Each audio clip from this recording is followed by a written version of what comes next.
Buenos días. En la clase de hoy veremos el tema alimentos y salud. Este tema está incluido en dos unidades temáticas, una referida a carne y salud y la otra a leche y salud. Antiguamente se daban en dos clases diferentes, pero desde hace unos años la damos en una sola clase. Este tema lo podemos abordar desde diferentes puntos de vista. Nosotros haremos hincapié en estos dos componentes, carne y la leche, y su relación con la salud. Trataremos de relacionarlos con temas que nosotros ya vimos, principalmente lo que es composición de los alimentos y cuáles de estos componentes son importantes desde la nutrición. De los subproductos recordaremos algunos que pueden tener algunos componentes peligrosos y veremos algunos problemas relacionados con el consumo de ciertos componentes de los alimentos. Y al final veremos las tendencias actuales en cuanto a la producción y en cuanto al consumo de estos productos. Tanto la carne como la leche, por su propia composición química, son alimentos completos y nutritivos. Y esto es así porque en conjunto proveen todos los ingredientes necesarios para brindar la energía, para mantener la salud, para el crecimiento, la reproducción y las distintas necesidades físicas.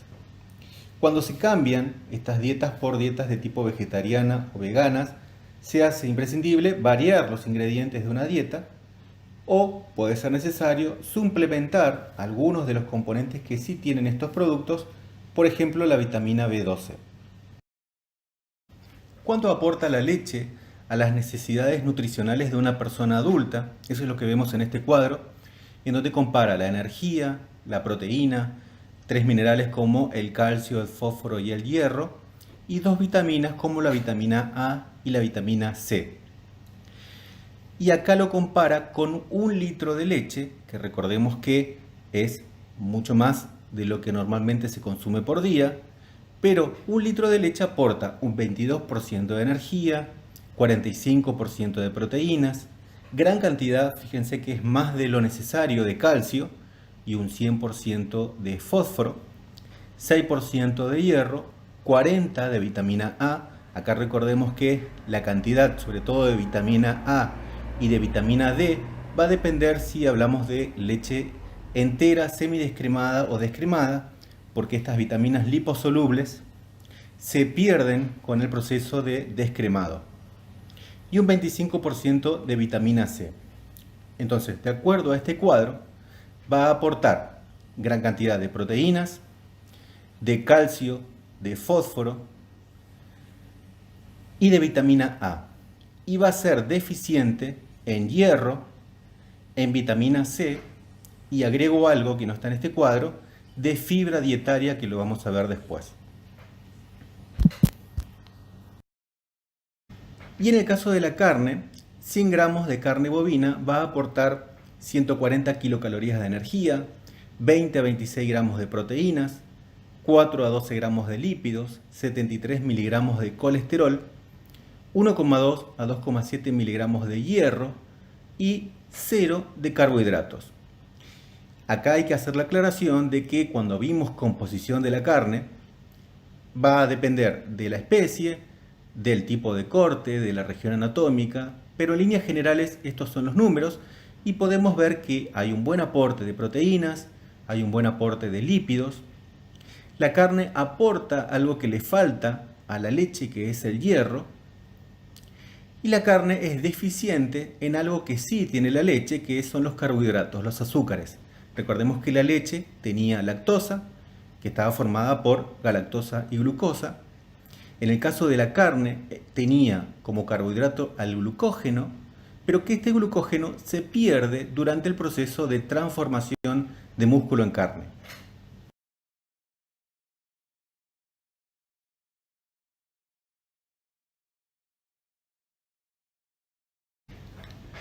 Ahora vamos a ver algunos de los subproductos de la carne, como son los chacinados y las salazones, que nosotros fuimos viendo en clases anteriores, que tienen dos elementos que pueden ser peligrosos para la salud.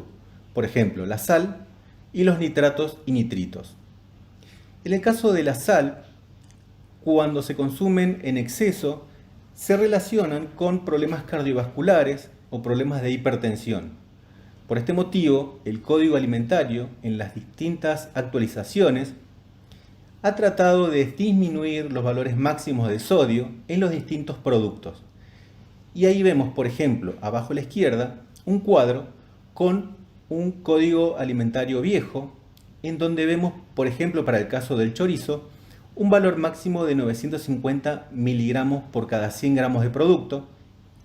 A la derecha vemos un código alimentario actualizado, en donde ese valor bajó de 950 a 903 miligramos por cada 100 gramos de producto. Y lo mismo fue pasando con hamburguesas, morcillas, salames, etc. Todos estos productos, el Código Alimentario ha tratado de disminuir los valores máximos de sodio, los valores máximos de sal. Y esto es así porque en general nosotros relacionamos la cantidad de sal que consumimos con la sal que le agregamos a nuestras comidas, pero en realidad gran parte, cerca del 70% de la sal que cada uno de nosotros consume, lo consume con productos procesados, es decir, con estos productos que vemos acá, con los enlatados, con los panificados y demás. Otro de los elementos que se encontraban en estos chacinados y que podían ser peligrosos para la salud eran los nitratos y nitritos. Recordemos que los nitratos iban a ser transformados por los microorganismos en nitritos, y estos nitritos, en presencia de un ácido fuerte como el ácido clorhídrico del estómago, lo iba a transformar en nitrosamina. Esta nitrosamina se demostró que estaba relacionado con cáncer de estómago u otros tipos de cáncer. Es por esto que el Código Alimentario regulaba la cantidad de nitratos y nitritos que tenían que tener estos productos. Recordemos los valores máximos de nitrito, que era 0,015 gramos por cada 100 gramos de producto, y de nitrato, que era de 0,03 gramos por cada 100 gramos de producto. De manera que cuando nosotros consumimos productos que están regulados, que están controlados por los organismos oficiales, no nos vamos a encontrar con problemas de exceso de estos nitratos y nitritos. El problema es cuando compramos estos productos en lugares en donde no tienen un control bromatológico. De esa manera podemos consumir nitratos y nitritos en exceso y producirnos problemas a la salud. Tanto en el caso de la carne como de la leche, el principal lípido que lo constituye es el triacilglicerol, que recordemos estaba formado por un glicerol, que son los 3 carbonos que nosotros vemos ahí a la izquierda, y 3 ácidos grasos. Esos ácidos grasos podían ser de tipo saturado, cuando no tiene ningún doble enlace, monoinsaturado, cuando tiene un solo doble enlace, o poliinsaturado, cuando tiene más de uno. El último de los carbonos es el denominado carbono omega, y contando a partir de ese carbono omega, donde se encuentra la primera doble ligadura, teníamos los distintos tipos de omega, omega 3, omega 6 u omega 9. En el caso del ácido graso que nosotros vemos ahí abajo, la primer doble ligadura se encuentra en el tercer carbono, contando a partir del carbono omega. Entonces, ese es un ácido graso poliinsaturado del tipo omega 3. Esta es la composición en ácidos grasos de la carne de distintas especies. Vemos la proporción de ácidos grasos saturados, monoinsaturados y poliinsaturados.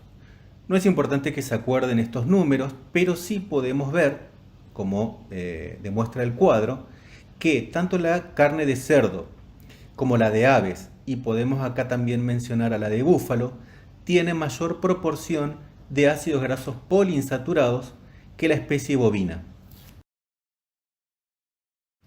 Y acá vemos la composición en ácidos grasos de la leche. Vemos que tiene, en el caso de la especie bovina, un 55-60% de saturados, un 30-40% de monoinsaturados y un 4-6% de poliinsaturados. Acá es importante recordar que cuando hablábamos de la grasa de la leche, nos referíamos o decíamos que era la grasa butirosa. Y esto es así porque uno de los ácidos grasos de pequeño peso molecular era el ácido butírico, que junto con los otros tipos de ácidos grasos de cadena corta constituía entre un 8 a un 9% del total. Y este porcentaje es mucho mayor de la que se encuentra en otro tipo de grasas, tanto animales como vegetales. Esa característica de gran cantidad de ácidos grasos de pequeño peso molecular, entre ellos el ácido butírico, le daba la denominación a esta grasa de tipo butirosa. ¿Por qué hacemos esta distinción entre los distintos tipos de ácidos grasos?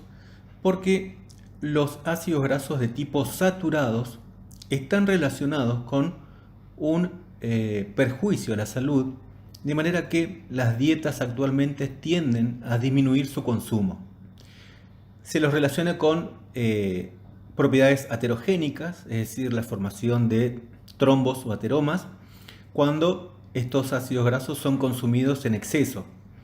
También elevan el colesterol en el plasma, inducen a la formación de algunos tumores como en colon, próstata y mamas, aumentan también la resistencia insulínica e incrementa la respuesta inflamatoria. Por este motivo, se tiende a disminuir el consumo de estos ácidos grasos saturados. Ya vimos que los ácidos grasos que tienen dobles enlaces pueden ser omega 3 u omega 6. El consumo de este tipo de ácidos grasos está relacionado con la prevención de los problemas cardiovasculares y de hipertensión. Lo importante es que no hay un solo ácido graso omega 3 o un solo ácido graso omega 6, sino que hay muchos. Dentro de la serie omega 3, los más importantes son el ácido linolénico, que ahí vemos que dice C18.2.3, significa que tiene 18 átomos de carbono con 3 dobles enlaces. El ácido eicosapentanoico, que tiene la sigla EPA. El ácido docohexanoico, que tiene la sigla DHA. Y dentro de la serie omega 6, los más importantes son el ácido linoleico y el ácido araquidónico. Si bien ambas series, la omega 3 o la omega 6, deben ser consumidas en la dieta, esa relación debe ser adecuada. Se asume que la relación entre omega 6 y omega 3 debe ser entre 2,1 a 4,1, es decir, 2 a 4 partes de omega 6 por cada parte de omega 3. Y esa relación ideal no se cumple en las dietas actuales, en donde esa relación es de 25 a 1, es decir, se consume mucho más omega 6 de lo que se debería consumir para una dieta adecuada. En general, siempre que vemos un ácido graso poliinsaturado, como vemos en el ejemplo el ácido linoleico en la parte de arriba, cada uno de estos dobles enlaces está separado del otro por un carbono. Ese carbono se llama puente metileno y en general siempre es así. Y cuando esto no se cumple, estamos hablando de los ácidos grasos de tipo conjugados. Por ejemplo, el ácido linoleico conjugado, que tiene la sigla CLA, en donde un doble enlace está seguido del otro doble enlace, es decir, no tiene ese puente metileno que los separa.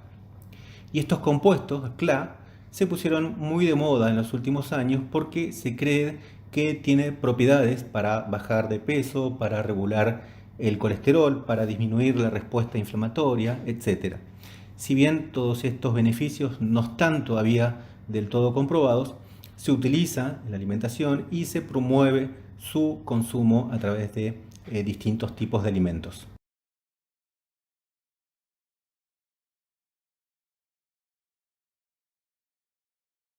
Vamos a ver ahora los alimentos llamados funcionales o nutracéuticos.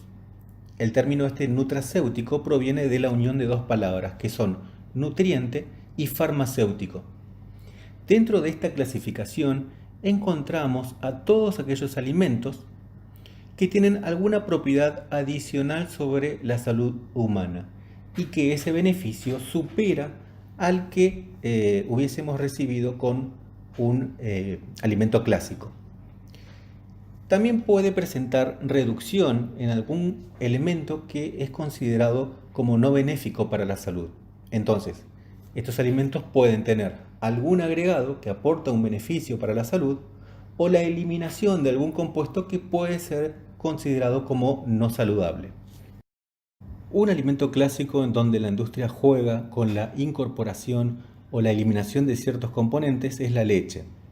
Como dijimos, es habitual que se incorpore vitaminas del tipo A y D, sobre todo en las leches descremadas, ya que se pierden durante el procesamiento.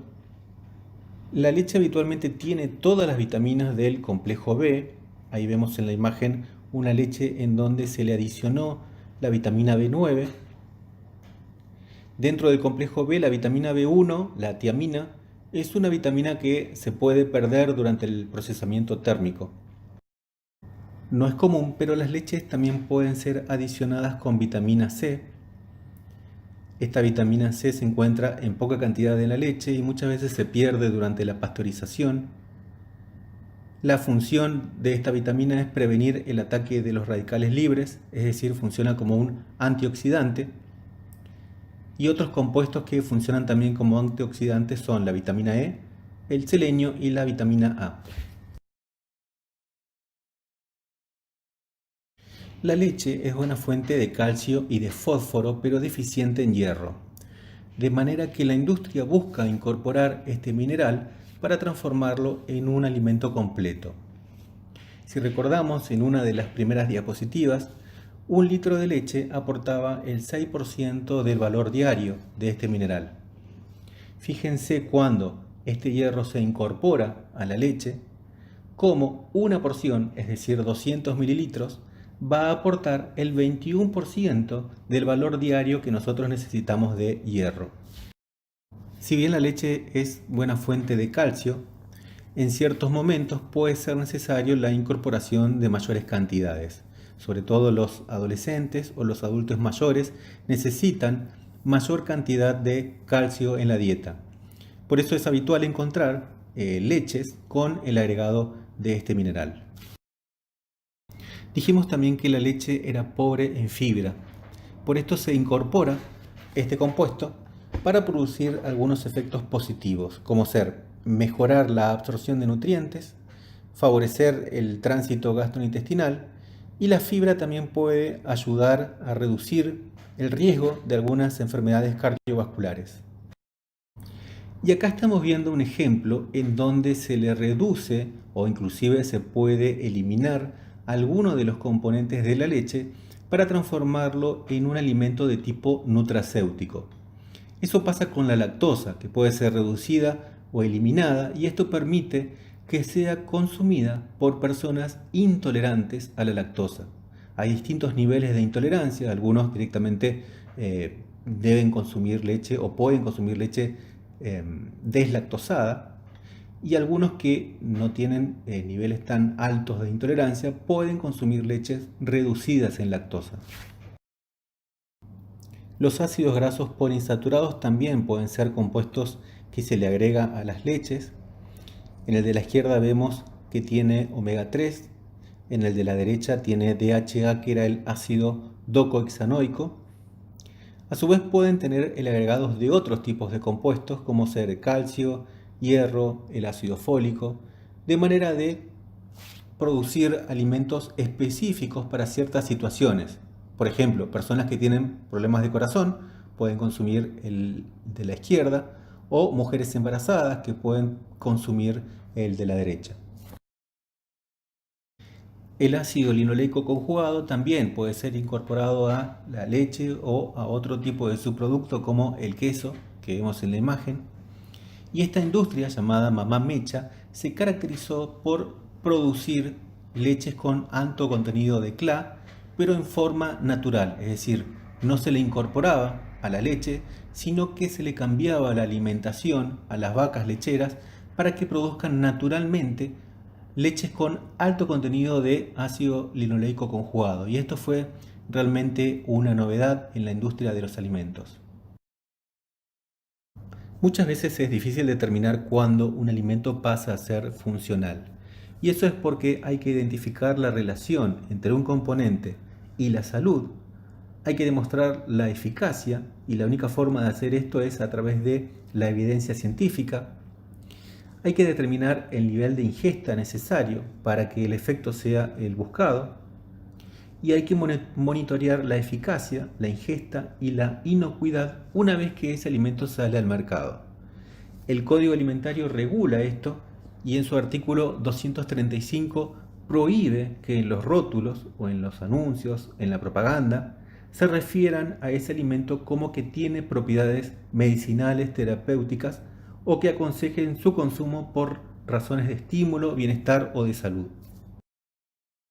Argentina no cuenta en su legislación algo referido a los alimentos funcionales, pero el Código Alimentario sí refiere a lo que son los alimentos probióticos y prebióticos en los artículos 1389 y 1390. Y eso es lo que vamos a ver a continuación.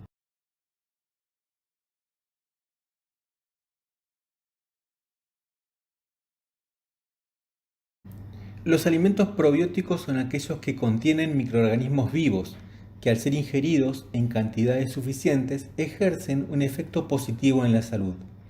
Y los alimentos prebióticos son aquellos que contienen uno o más ingredientes no digeribles, que van a beneficiar al consumidor por estimular selectivamente el crecimiento o la actividad de microorganismos específicos de la microflora intestinal. Algunos microorganismos del tipo probiótico ya fueron vistos durante el cursado, algunas especies de Lactobacillus, Bifidobacterium, Enterococcus, Saccharomyces, y los alimentos pueden tener uno o una mezcla de estos tipos de microorganismos. Estos son algunos de los productos elaborados en base al uso de probióticos. Tenemos algunos tipos de yogur. Abajo a la derecha vemos el Activia, que tiene probióticos y prebióticos. Algunos tienen el Lactobacillus casei. Arriba a la derecha vemos algunos tipos de queso que tiene el LGG, que es el Lactobacillus GG, o también llamado Lactobacillus rhamnosus. Pero hay una amplia variedad de productos que utilizan este tipo de microorganismos. No todos los microorganismos pueden ser considerados probióticos. Para que sea probiótico debe reunir estas tres características: estar vivo en el momento en que se ingiere ese alimento, llegar vivo al intestino, es decir, que tiene que atravesar el estómago y su ácido clorhídrico, y debe poder establecerse y reproducirse en el intestino. Estos son algunos de los efectos que se le atribuyen a los microorganismos del tipo probióticos. Restablecen la flora intestinal durante una terapia con antibióticos, y este es por ahí uno de los principales usos que se le está dando a este tipo de productos. Inhiben el crecimiento de microorganismos patógenos al competir con estos en la colonización del intestino. Refuerzan el sistema inmunológico. Producen vitaminas del complejo B, como hacen muchos de los microorganismos del intestino. Disminuyen los niveles de colesterol sanguíneo y reducen los síntomas asociados a la intolerancia a la lactosa.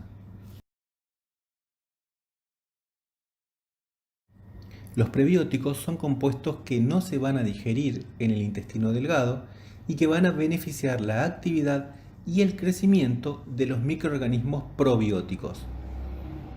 ¿Cuáles son las sustancias que son consideradas prebióticos? Tenemos muchas, dentro de ellas la inulina y la oligofructosa.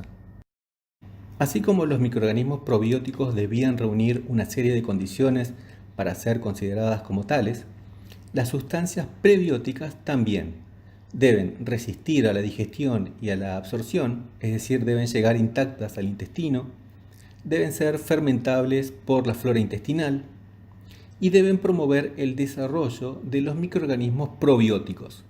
Como podemos ver en el dibujo, las sustancias prebióticas sirven de alimento para los microorganismos probióticos dentro del intestino delgado. Así como vimos que muchas veces la industria modifica ciertos alimentos a través del agregado o la eliminación de ciertas sustancias para transformarlos en alimentos nutracéuticos o alimentos funcionales, motivados generalmente por cuestiones de salud. Muchas veces la industria modifica ciertos alimentos, pero por motivos comerciales. Hace unos años vimos la aparición de los llamados alimentos lácteos, que tendían a confundir al consumidor pensando que estaba consumiendo leche, cuando en realidad estaba consumiendo otro tipo de producto. Y en la góndola veíamos dos envases, el de la izquierda que dice leche entera y el de la derecha que dice alimento lácteo con leche. Y viendo las etiquetas vemos que en el caso de la leche, en 100 centímetros cúbicos teníamos 58 kilocalorías, 3 gramos de proteína y 115 miligramos de calcio. Y si lo comparábamos con este alimento lácteo, veíamos que tiene 39 kilocalorías, 1,3 gramos de proteína y 85 miligramos de calcio. Esto llevó a una serie de cuestiones legales porque tendía a confundir al consumidor pensando que estaba consumiendo leche. En el año 2018 se incorporó al Código Alimentario el artículo 578 que hablaba de este tipo de bebidas lácteas y daba la definición aclarando que el contenido de ingredientes de origen lácteo debía ser como mínimo del 51% de la totalidad de los ingredientes del producto.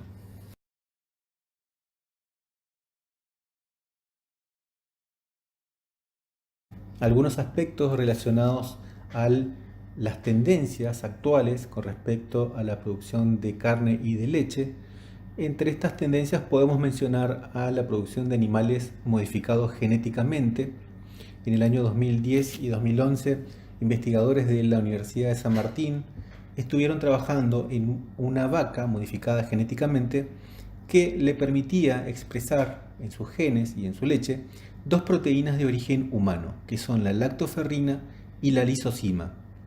Esto puede marcar una tendencia en las producciones futuras, si bien no está exenta de controversias. Como podrán imaginar, hay muchas personas que están en contra de que se modifique genéticamente a este tipo de animales. ¿Cuál es la tendencia que ha seguido el consumo de carne bovina en Argentina? Esto lo podemos ver en el gráfico hecho por el IPCBA, el Instituto de Promoción de la Carne Vacuna Argentina, en donde vemos que ha seguido una tendencia a la baja partiendo del año 1958, que fue el primer año que se registró, con un promedio de 98,4 kilos por habitante por año, hasta un mínimo histórico registrado en el año 2019 con 51 kilos por habitante por año. Y esta tendencia puede ser explicada por múltiples factores. Pueden ser factores de tipo económicos, factores de conciencia de los consumidores en relación a aspectos ecológicos o medioambientales, relacionados con temas de salud, o aspectos relacionados a la protección animal. La industria está buscando la forma de no perder estos mercados, buscando alternativas productivas que puedan revertir esta tendencia, y entre estas alternativas está la producción de carne en un laboratorio. Según una encuesta realizada por el Instituto para la Integración de América Latina y el Caribe, un 16% de los millennials, esto es, personas nacidas a comienzos de la década del 80 hasta mediados de la década del 90, estaría dispuesto a consumir este tipo de carnes.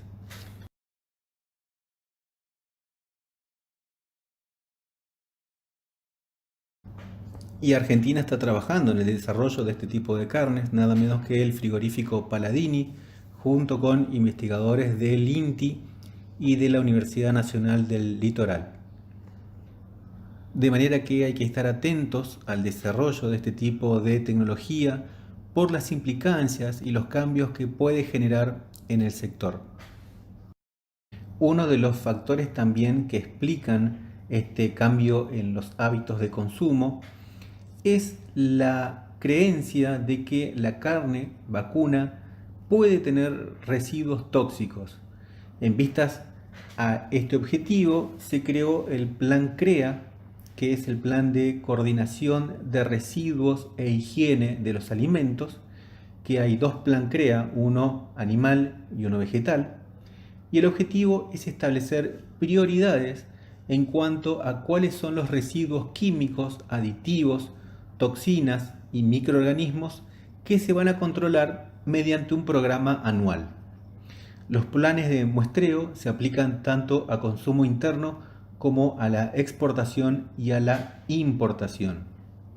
Por cada compuesto se va a establecer si hay residuos en los alimentos, el riesgo potencial de la sustancia, el grado de exposición al consumidor y la capacidad analítica. El listado completo de compuestos que este plan establece para controlar es amplísima. Solamente en esta diapositiva extraje algunos ejemplos. Podemos ver que establece también el lugar en el cual se debe tomar la muestra y podemos ver que incluyen antiparasitarios, antibióticos, hormonas, metales pesados, etc. Bueno, esta es la última clase del cursado, así que les quiero dejar la bibliografía de esta clase y no duden en consultarnos ante cualquier duda que tengan al momento de preparar el examen final. Muchas gracias y hasta luego.